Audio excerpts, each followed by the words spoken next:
On today's episode of Watch Time, we'll be talking with Jess Adanich from DesignPod Tactical and DesignPod Studio again, and we'll be discussing trade show preparation. We'll be talking about what we observed at the OTOA conference and then how you can be more successful the next trade show you go to right after this.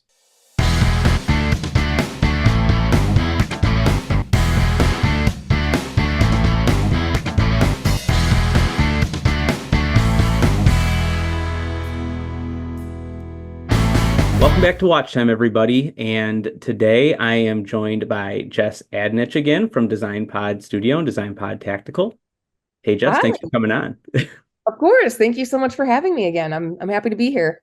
I'm glad we could do this virtually, especially since last time you came into the studio. And this kind of works out good for us because our studio is kind of under construction. We're doing some things with it. So I'm Ooh, glad that we could have this conversation and fresh off the OTOA conference and have a chance to talk a little bit more about branding and marketing and video production for tactical brands.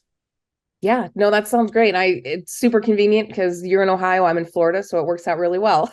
Yes, you get better weather and I can get clouds. So Yeah. but yeah, I guess let's jump into we're going to kind of do this as a two-part series. First part, I really want to talk a little bit about, preparing for trade shows for public safety in the tactical space. Like we had talked about, there are a lot of similarities for a lot of spaces. So if you are listening and you're like, wait, I'm not a tactical brand or a public safety brand, that's fine. You're going to gain something from this. There will be some specific stuff, which I think we can kind of point out. But then part two, maybe we can dive into, what we had seen at the OTOA conference and, just saw different vendors doing, and then maybe that'll help spark some ideas for anybody that's watching or listening. Yeah, I think that's great because prepping for a trade show can often be super overwhelming if you've never done it before, or even if you are a veteran in going to trade shows, it is still a big undertaking. Yes, huge undertaking. And if this is your first time, like realizing like, wait a second, I have to prep for trade shows. I need to do marketing for trade shows. I highly recommend, I'm sure Jess does too, you check out Jim Cermak's Trade Show University podcast, which we'll link in the notes. Jim's been on the podcast before. Jim knows Jess and myself, and he's a great resource. He's phenomenal. I mean, talk about a guru of trade shows. Yeah. So if you're watching this, listen to this, and you're like, hey, this was interesting, definitely go check out what Jim's got going on. So I think jumping in, why don't we just start from the beginning? I guess with prep work, when we're looking at going to a trade show, similar to OTOA, there were around, I believe, 200 and some vendors. There was about 1,800 attendees. So there are things to consider with a trade show that size. So where would you start from a branding perspective, knowing that you're going to be going to a trade show like that? The first thing is know your audience. As you and I both know, because we do a lot of trade shows in the industry, just because they're in the tactical or, LE industry doesn't mean that you're going to have the same end audience looking at your Mhm. stuff. So I think the more that you can understand who's going to be attending, then you can better understand how to tailor your messaging and your booth graphics and things like that to capture their attention. Because it's not all the same. Shot shows very heavily in the tactical law enforcement area, but that's a B2B show. Mhm. OTOA is officers are there. They're literally the guys that are boots on the ground using the product themselves. They're not buying for a gun shop or something like that. They're actually using it. And they might not also be the end decision maker. So that's often, a superior that has to make that decision. So how do you tailor that marketing to pull in the person who's actually going to be using it, the decision makers, and get those two to talk to then ultimately hopefully purchase your product or service? That's great advice. I know from our perspective, because I know you did too, actually. We both stuffed the bag for the event. We had given put some flyers in there. And I know for at least with our business, with Courage Creative, we really looked at it from that perspective of, okay, we know that these flyers are going to go to officers. We know that we're trying to help them with recruitment. So we wanted to make sure that the flyer had the correct copy that not only, attracted an officer to go, yeah, okay, I understand this is something that we could do at our agency, but we also made sure that there was enough information. So if they brought it to a supervisor, they had enough to go off of, and it wasn't just something that was, like you were saying, geared directly towards the officers, where it doesn't talk about, the amount of, we had some some copy in there that talked about stats and things that were important in terms of like why you need to actually have marketing content as, or not marketing, but recruitment content as part of your agency's plan. So yeah, I think that's fantastic advice. Yeah, it is. I think it's something that people often overlook, and it really is one of those foundational elements. I don't want to say take it for granted, but they're like, oh, I'm going to this show. This is what they call it. This is who's going. I got this. But really nailing down the details is important. Yeah, no, that's fantastic. So if you're going to be going to a show, and like we said earlier, it doesn't even have to be tactical, like you had mentioned, you could be going to a show for, disc golf. If Yes. that's the show you're going to, and you sell to people that buy discs for disc golf, which I feel like the joke here is that, I'm in Parma and you're from Parma, so we know like disc golf is like a big thing over here. So if you're going It to is. that type of show, you have to be prepared for that type of person. Yes. Yes, Um, exactly. So the next thing that I would say is focus on clarity in your mhm, messaging and consistency. So first, clarity, that means a lot of times people want to hand out a flyer that has 5 paragraphs of text on it. So to your point, you guys filled the bags and you were very specific on that messaging, but you were short and to the point. People mhm, are goldfish. Doesn't matter what industry. I tell people all the time, which we've talked about this before, think mhm, about the way you interact or browse or read materials. It's you skim it. And so you want to make sure that you're getting that key messaging across very clearly, that there's no confusion. mhm. Often brands, when they're so close to their own products and service, they think that they're making sense, but they might not be. So it's good to also maybe run it by some people and say, hey, what do you think? Like a little focus user testing, even if it's friends or family, because what you might think is clear is not actually clear to anyone else. So I'm going to borrow another real world example from the same stuff that we stuffed the bag with. That's because that's great advice. Like that, when we had finished our flyer copy. So prior to even sending the copy to like our team to edit, I ran it through Chat GPT and I was like, hey, I basically told it like, we're a marketing agency. We are trying to, then we help with recruitment and we work with law enforcement. And this is the copy that we have. Can you think like a marketing specialist and a recruitment specialist to make sure that this copy is short to the point and is geared towards the end user? And can it be geared towards somebody who has as a fifth grade reading level? Because like I feel like that kind of helps, no matter where anybody is and like where they are in terms of like their reading and understanding vocabulary. I feel like fifth grade is like a great place. And it spit that out.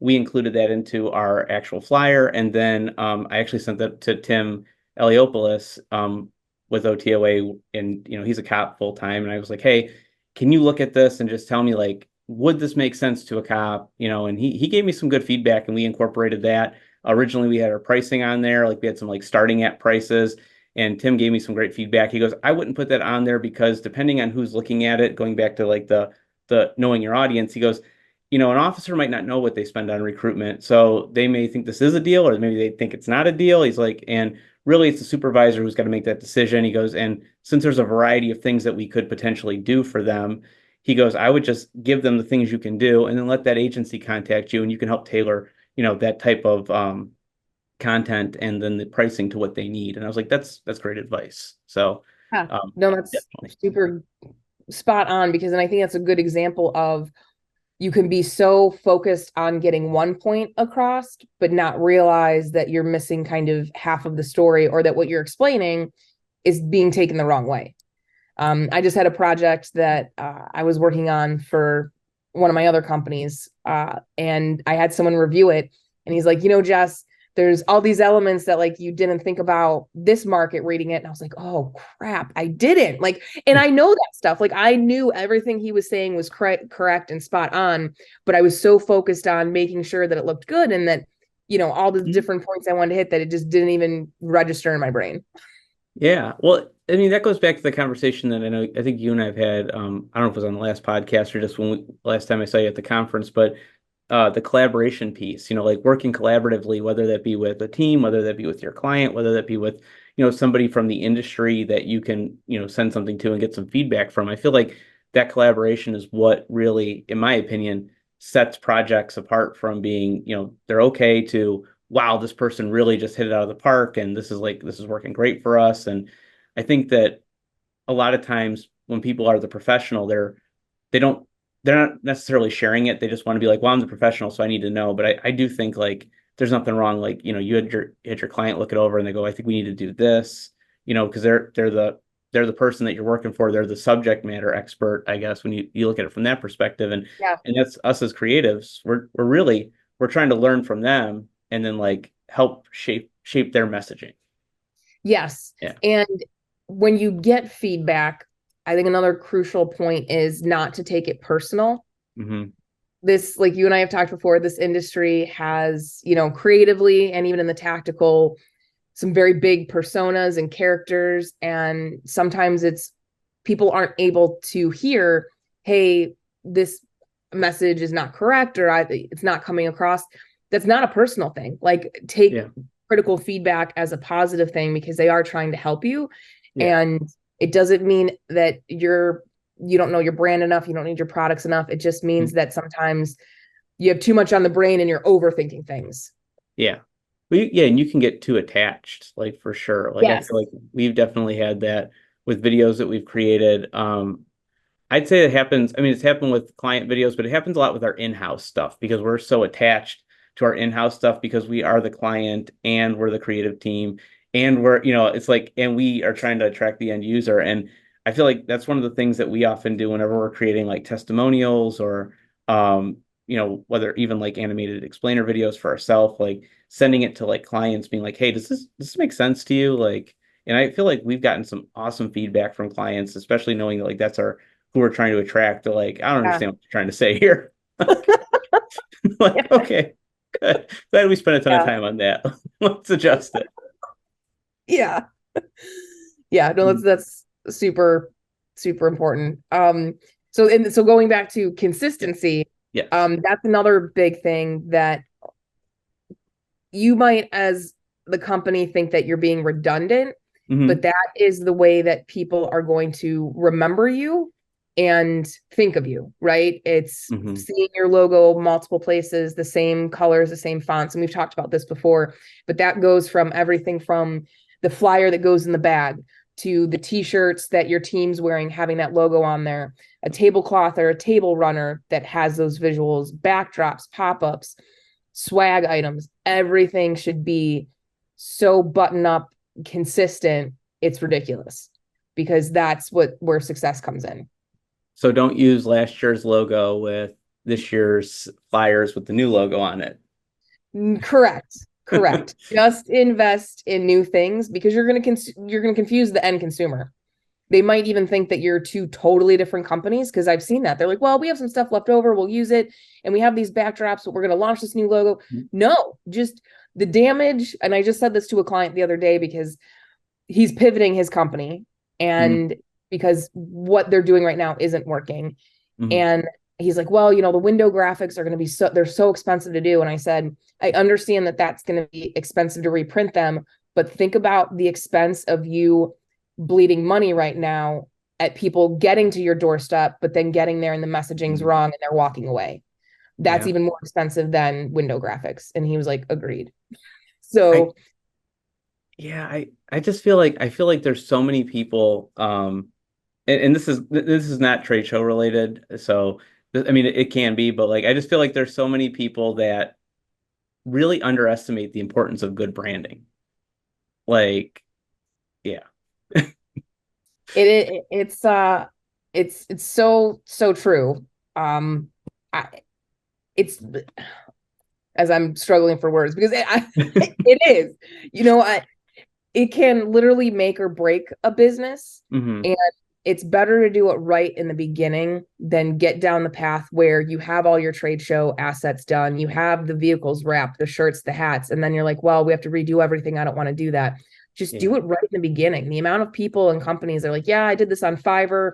It was a $50 logo. Now it's on everything, but we went to a trade show and nobody knows who we are or understand it. I had another client that we ended up completely changing their company name because when they went to trade shows, they would say, hey, I'm XYZ. And then they have to spend the time that they should have been spent on talking about the product, they spent explaining what the company was.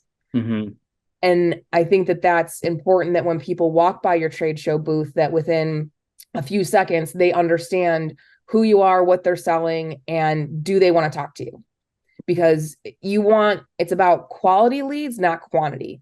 I see Yeah. so many people go to trade shows and they're like, there's badge scanners and there's, write down your email. I would rather have 10 really good qualified leads Mm-hmm. than 10,000 really crappy email addresses that are going to bounce. Yeah. Yeah, we I feel like in the video world we that's like the viral effect. Like we get clients that, not as much anymore, but we used to get them for a long time. It's like, I want a viral video, I want millions of views. Like, what can you do? And I'm like, you don't want millions of views. They're like, no, no, I do. I'm like, no. I'm like, you want millions of views. Like that personally to you feels like an accomplishment. But if your product is like so niche and then you get millions of views, and I always tell them, like, do you want a million views where only like maybe 100 people are your ideal customer, or do you want 10,000 views where 1,500 people are your ideal customer? I'm like, because I feel like to me that makes more sense, because now you're going to have 1,500 good leads versus you'll have these million views and you feel great and you have 100 decent leads that may or may not pan out. Oh yeah, definitely. Yeah. And I've had before companies say, well, we have to justify the spend for this trade show, because trade shows are expensive. Let's be real. You have the booth. If you're traveling, you have to send your entire team. That's flights, hotels, food, the booth assets themselves, the time. And, they'll say, well, we have to justify to the board or investors, that we got so many leads. Mm. Well, if you show your board that you got 10,000 leads because you scanned every badge that walked down the aisle, and then you only get a few good ones, they're going to say, well, your sales team then sucks. So it really is like a rabbit hole. Like if you do it right from the beginning and get those qualified leads, then when you have a better, higher rate of ROI on them, then your board or your team, your executive team are going to be like, oh, okay, you guys did a good job, versus trying to fluff the numbers, right? If you Oh yeah. scan everybody or get this huge mailing list, but then you don't convert sales at the show, you're screwing yourself. Like you think you're doing yourself a good service, but you're really not. You're just kind of prolonging the Yeah. screwing. Well, I mean, I feel like with CEOs, especially, like if you're a marketing professional and if you think your CEO doesn't talk to the CEO of another company like that's in a similar space, like you're crazy, because they are. And I feel like the thing that's going to happen, and well, before let me back that up. The reason I know they are is because I've been to events here in Cleveland where there's been big CEOs that come to these events, and I've gone to them and I've seen, like, CEO of this company talking to CEO of that company. And I know because, like, we have name tags on, or somebody's like, oh, that's so and so and so and so, and they're talking. And at some point, like, especially if you're going to the same trade show, like you're talking about SHOT Show, right? Like, could you imagine if your CEO sits down and he's talking to this other guy, and he's like, yeah, I went to SHOT Show and we were able to get, like, 100, we were able to make 100 sales on this product there. And the guy next to him at CEO is like, oh, really? Like, we were there too, and we were able to make like 2,000 sales. Then to your point, they're like, sales team must suck, but it's just, you just weren't going after the right people because you were trying to justify your reasoning for being there. Yes. Yes. Yeah. And I think that all goes in my mind in with branding and marketing, because marketing and sales work very, very closely together. And I Mm-hmm. think just like any other type of relationship, communication is key. Mm-hmm. And the better that you can plan, which brings me to my next point about strategy and planning, Mm-hmm. that when you do go to that booth, discuss with the sales team, what does a good qualified lead look like? Because let's be real, there's a lot of companies that in the booth, you have the sales team, but you also have marketing people that Yeah. are talking to people that are passing by. And the one thing that I tell people is that have a script. Make sure everybody on your team, that when they're in the Mm-hmm. booth, that there's a strategy of, okay, this is a product that we're launching. This is what we're going to say about it. These are the questions that we might be asked. This is how we're going to respond. And then it's consistent. So if somebody says, why should I use this product over, the competitors? You all are singing the same song. You're a Mm-hmm. choir essentially. And if you are all singing the wrong tune, nobody's going to want to stay. Yeah. And you're also messing yourself up for after the fact, that when people follow up with you, oh, well, I talked to your one sales guy and he said this, and now you're telling me something different. So everything from pricing, marketing, product points, all of that, responses should be the same. And if you don't know the answer, you always say, let me grab your name, email address, or phone number. I'm going to find that answer out for you and get back to you. Mm-hmm. I feel a lot of companies that I'm talking to now, a lot of them are getting sales or work based on just purely good customer service and responding.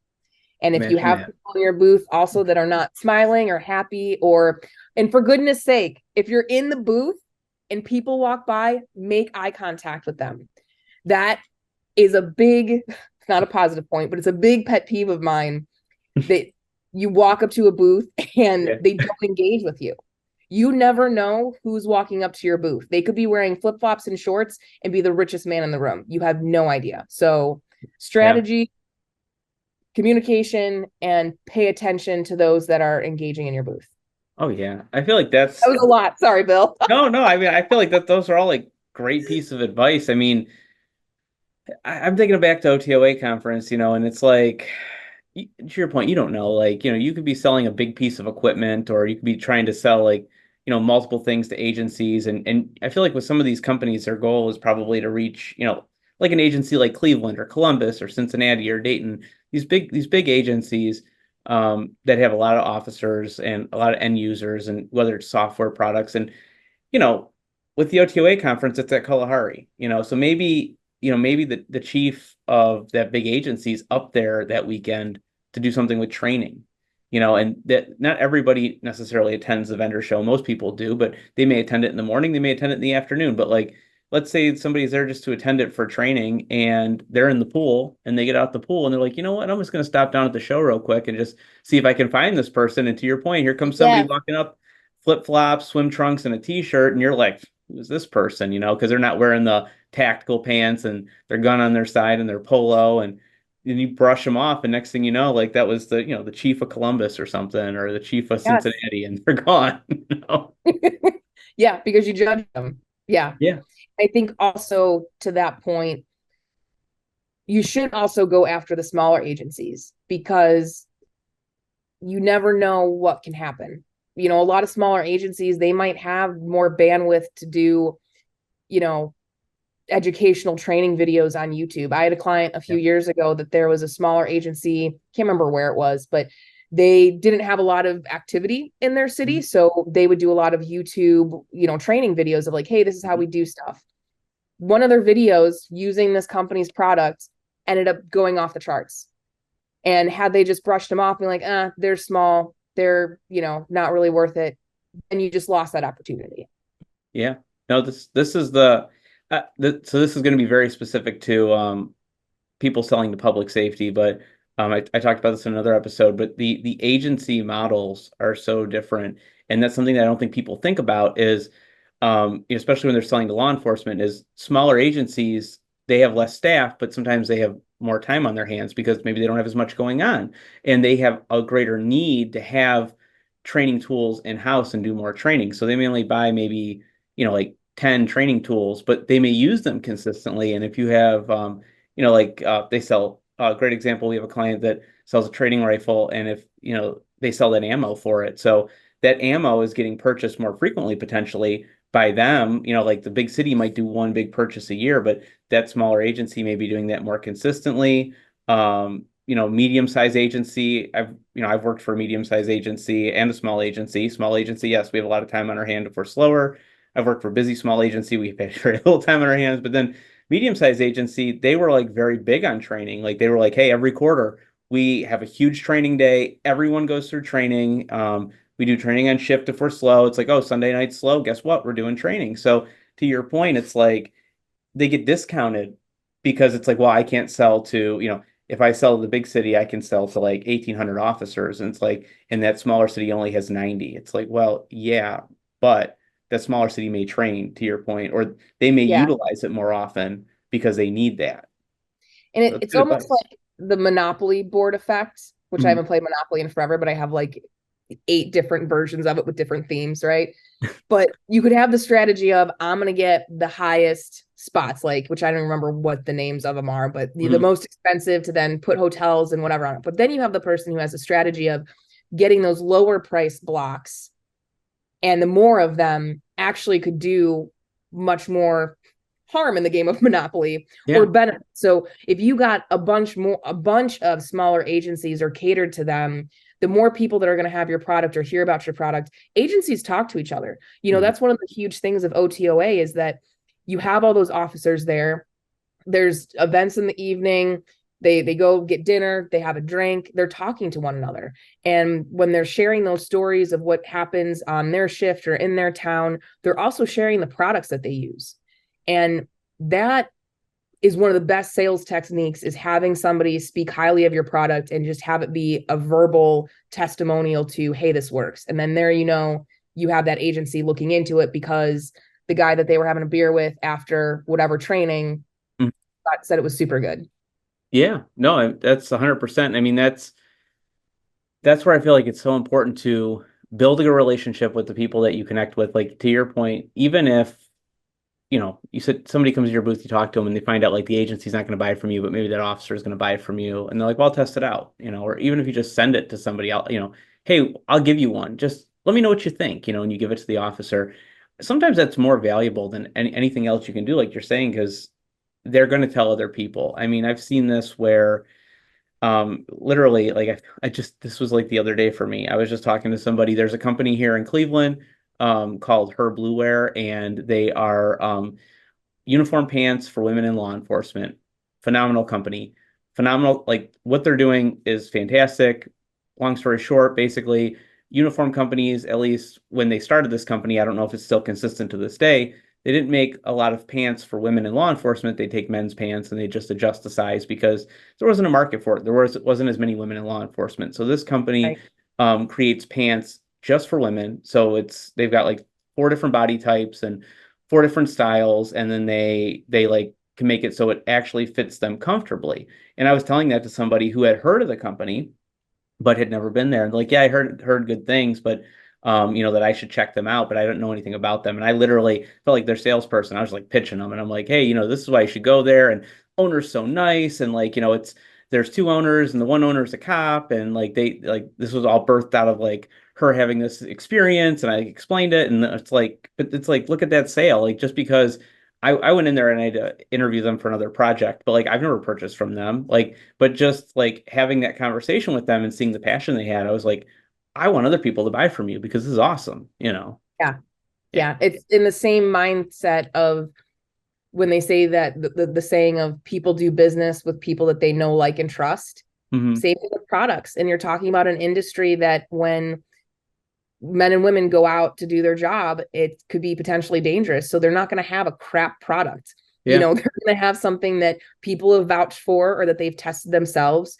Going to, when you said give samples away, that's a huge other thing that you could do at trade shows, is having like a T&E kit, a test and evaluation of, hey, I'll give you samples, but we just ask that you send us a Google survey form. Here's a QR code, fill it out, let us know what you think, give us your feedback. Yeah. That can be hugely, helpful for any sort of brand. And if they test it and they like it, chances are they're going to buy it. Um, I was gonna say this goes back to what you were talking about with the like in terms of the strategy and like making eye contact with people. I feel like, making eye contact, smiling, and being excited to be there. Like I feel like if you're not excited to be there, you probably shouldn't be there. I mean, you know what I mean? Like yes, that's that's don't, like you yes, know like because yes, that's like people feel that. I mean, when people see that you're so excited and you're passionate about what you're doing, I feel like people see that, and especially cops. Like I feel like cops are great at like detecting BS, and like they'll be like, oh, this person doesn't even care, they're just getting paid to be here, and it's just not a great like meeting, or like I guess like to the pro, because you're the ambassador for the product, so it's like you should be excited, you yes, should be passionate, because that does rub off. And then whether or not that person buys from you now, or maybe they buy from you in the future, that experience, like you were saying, that that having that mindset, like it and have being that way, it's created this experience that they remember, and then they maybe will buy down the road, or at least recommend. I think that's the greatest compliment, is like, I don't own it, but this person was so excited that like you should go buy this thing. yes. Yeah. I mean, the people are an extension of your brand. And if you Mhm. have people out there that you don't trust or have confidence in speaking properly and representing your brand correctly, then don't have them. Because again, that same thing, it could be do way more damage than you investing in the correct salespeople or people to be in your booth, because you'll remember that. I right now I'm thinking of a booth that I walked by that no, the guy did not make eye contact with me, probably because he looked at me and was like, "Oh, she's not an officer." He doesn't know who I know. But Mhm. now I now associate that guy that was sitting down on his computer, didn't want to talk to me, with their company. Yeah. Yeah. It's it is very true because and I think we talked about this after the event. So I was walking around taking photos, and obviously like I want to meet some people at different booths and stuff because there might be an opportunity that we could help support them with video or photos. And but I definitely got the people like, oh, this guy's not like, he's a vendor, he's over here taking photos with the OTOA. And the moment I stopped and I'm like, oh yeah, well, I'm have I used to be a full-time cop and a part-time cop. They were like, oh, I was like, yeah. I'm like, so like, what do you guys have here? What's going on? And all of a sudden, like, they were like, oh, hold on, let me show Now you what they we got going care. on. Now Yeah, they care, like the Pretty Woman moment, like yeah, big, yeah. huge mistake.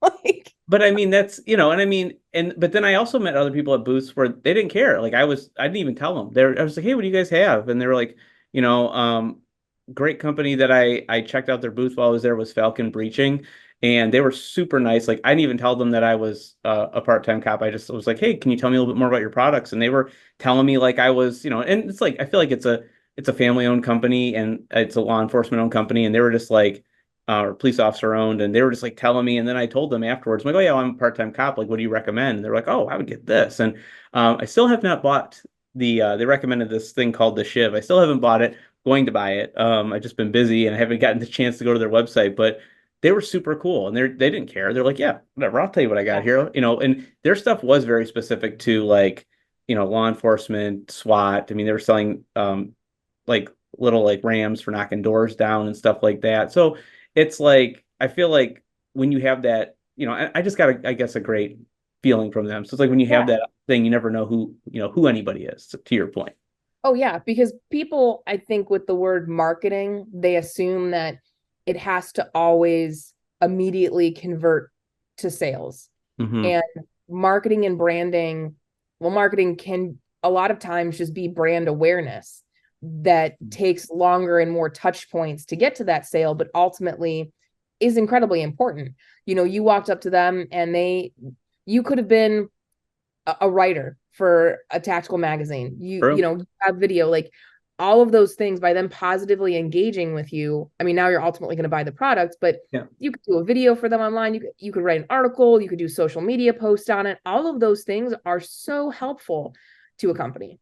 Well, and also I feel like everybody, like when you go to a tactical conference like that, I feel like anybody who's there, whether they're an attendee, whether they're a trainer, whether they're a vendor, whether they're in marketing, whether they're in, whatever it is, like people walking around like what you and I were doing, like we were there working with the organization, everyone is connected to public safety in some way. And to your point, you don't know, like my uncle could be, the chief of whatever, you know, name the city. I don't know, or my Atlanta PD. yeah, or my dad could be in charge of training for or purchasing for some city, like some police department. Like, oh, this is the guy who's in charge of purchasing. So, it's like you don't know, and it's like you want to be. I mean, you really want to like, tell everybody about your product. I can't remember the name of the company. There was a company that was there, and they had a display set up and it was very much SWAT related stuff. Like it was just the ability to create basically like a television in your command center for a SWAT call out. And they were able to like have different information and cameras and pull all this stuff. And like they could have like basically a command board and they could see everything, cameras, like maps, everything was mapped out. You could see where people were at. It was really cool. And they're another one. I went up to them and I was like looking at what they had, and she's like, "Oh, like how can I help you?" And I was like, "Just trying to figure out how all this works. Like, what is this?" I was like, "I understand what it's for, but like, how?" And she like literally walked me through a demo. Didn't tell her what I did. And honestly, my agency is not the demographic because um we have regional SWAT teams. So like, like I'm not gonna be pitching this to my agency necessarily, but to that point though, I mean, I could run into somebody who's on another SWAT team and be like, this thing was pretty cool. You guys should look at this. But like, she was just super friendly, like, yeah, let me try to do this. And like, we did a bunch of stuff. And then she did the same demo for some guy behind me who was, looked like he was an attendee for an agency. So I do feel like that is that whole, I know we've been like riding this train for a while now, but I just think it's so important to have that enthusiasm and to want to be, like helpful. And I mean, I think that's beyond public safety. I think that's any trade show. Even if Yes. it's the person in the booth across from you. I've been at a trade show where that's happened. That person came over and like, what do you do? And I'm like looking at them and realize they're not my target market, but I'm still going to tell them. And I have had people like, oh, do you have a card? I have a friend that does this. And I'm like, yeah, here you go. Yes. It's Yes. so yeah, it's You it's could very good have advice. you could have the most beautiful booth. You could do everything right, capture those leads, you Mhm. know, everything's consistent. You get a big ad in the brochure, you have banners, signage, all of that. But if you have a crappy team, Mhm. Oh it's yeah. all for nothing. Oh yeah, for sure. I agree. That's 100%. So I want to kind of I wanted to wrap up some of the stuff that you had talked about. I was like writing it down as we were going. So, and I just want to like say like you were talking about like so for trade shows, this is regardless public safety, any type of trade show at all. Pre-planning is a must, making sure that you're doing some type of pre-planning work, and that's going to include um, identifying who is your target audience, who's going to be at that show, and really getting clear on who that is, and not just trying to write something or put something together for everyone, making sure your messaging is geared towards that person and or groups of people and you have like the right type of material that are geared towards them. um, Consistency, so making sure your brand is consistent from your marketing material to your booth to pre-show emails, post-show emails, all this stuff is consistent. And then having a good strategy that also involves like having a good team and reaching out to people and talking to people and making sure everyone is on the same page and reading from the same script and making eye contact, smiling, and not judging somebody who just comes to your booth because you have no idea who they are and how important they could be to your business. Yes. Okay. Yeah. Is All there of those anything points. we missed that like you feel like I think the one thing that I just keep thinking about, which is if you're an Office fan, are you a fan of The Office? I just couldn't get into it? I tried so hard. Okay. Well, for those that are listening or watching and did see The Office, there's an episode where Michael, Pam go to a high school intern like recruiter show, and Mhm. all Michael takes is a pen and one piece of paper because he says that that's all he needs to make an impactful, show because paper's so important. Well, somebody walks up to the booth and says, "Oh, you want my email address? I'll write it down." Writes it down, ruins a piece of paper. So I think that that's just it's a comical point to go into it, be prepared, show up with proper assets, and don't think that people are going to know how important you are and are going to come seek you out. You have to give them a reason to come to your booth and want to talk to you. Yeah, no, I think that's it goes back to you and I were talking before we started that booth next to the podcast booth was Easy Justice, and I just keep thinking about I feel like they did it right. Like you could tell they've been to some big trade shows. Like they had this beautiful TV wall. They had this nice flooring that was separate from the convention floor. The space invited people in. They were giving out popcorn. They were giving out little like giveaways and lifesavers, and they had two people that like really knew the brand that were consistently talking to people that were coming in and out. And I'm just like, man, it was so cool being next to them because I haven't been to a lot of large law enforcement shows outside of OTOA. Like I haven't been to SHOT Show yet, but like we've done work in renewable energy and I've been to like RE Plus and like it's a huge like Yeah. um show for that. And like this was like that level, the booth that they put together. So you could tell they really invested some time and effort. And I think they consistently, because I'm following them, I think they're consistently going to shows, which I guess another plug for somebody that was there, Easy Justice, check them out. Like they did a great, I mean, they were on the podcast, they did a great job, but you could tell they had a lot of passion for what they did. Yeah. Yeah. And those assets that they had, the way they had that booth designed, they could really use it in multiple like locations and sizes. The way it was designed was like multi-use. They could Mhm. use the floor because it was like a 10 by 30 booth. They could use that flooring even if it was a 10 by 10 or a 10 by 20. Somebody really had thoughtful, you know, ideas of when they planned it all out. Yeah, like that floor was really cool. It's that like puzzle type snap together floor, but then like to your point, even with the TVs, like I was watching them set the TVs up and it looked like the TVs could be downgraded too. So that backdrop could probably be reduced. They could just, I mean, depending on how they have that set up, there's a few different ways they could have set that up, but they should just be able to unplug a couple HDMI cables that maybe wouldn't be fed because there's no TVs, and it should Yeah, just auto adjust to that new aspect ratio that they had. which is Which is like to your point, that's perfect. oh yeah, and that flooring was cushiony. So it Oh was yeah. great for their team to stand on all day because that's the other thing that you have to think about chairs. And I know we keep going on. You said you want to wrap it up, but thinking about how you're gonna be in the booth. You know, if you're Yeah. working the booth, making sure I tell all my clients if you're doing a trade show, have like a toolbox with Hmm. tape, scissors, band-aids, hand sanitizer, Tylenol, like weird things. It's like your oh no box. Like if something breaks, zip ties that you have on the show floor so you don't have to have someone go out and buy zip ties because something broke. Yeah. No, I think that's great advice. It's being, I mean, we do that with our video equipment. We always have, we have a toolkit, we have a first aid kit, we have an outside kit where we like pack that full of like bug spray, sunscreen, aloe, like any of the stuff that we need outside. We have a glamour, we call it a glamour kit because like we have like a mirror and like oil blotting strips and like shout wipes. So like if people are getting on camera, they can like do a little prep beforehand. It's just like being ready for those things. We just take these cases and throw them there because now if that comes up, we have it, you know. Yeah. It's just being prepared. I think that's part of being a professional. One of my favorite quotes, and it's hanging in our gear room, is from Zig Ziglar, and it's success occurs when opportunity meets preparation. And like I feel like that's the key to anything anybody does, whether it be trade shows or doing, you know, working for a client, doing marketing. But I think especially for the trade show piece, like when you're prepared and the opportunity arises where you get to talk to somebody, I feel like that's when you become successful.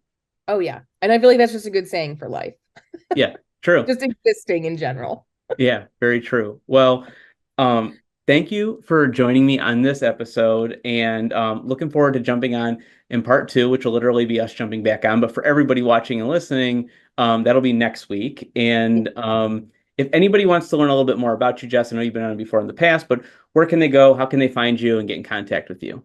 Yeah, definitely. Well, thank you so much for having me on. And they can find out more info at DesignPod Studio and on social media, Instagram, Facebook, LinkedIn, DesignPod Studio. There you go. Go follow Jess, see what she's up to, and we'll be back with her in the next episode. Thanks for listening to Watch Time. We hope you guys enjoyed today's episode. And remember to like and subscribe so you don't miss future episodes. And if you want your question answered on our podcast, go to flexmediacle.com/watchtime.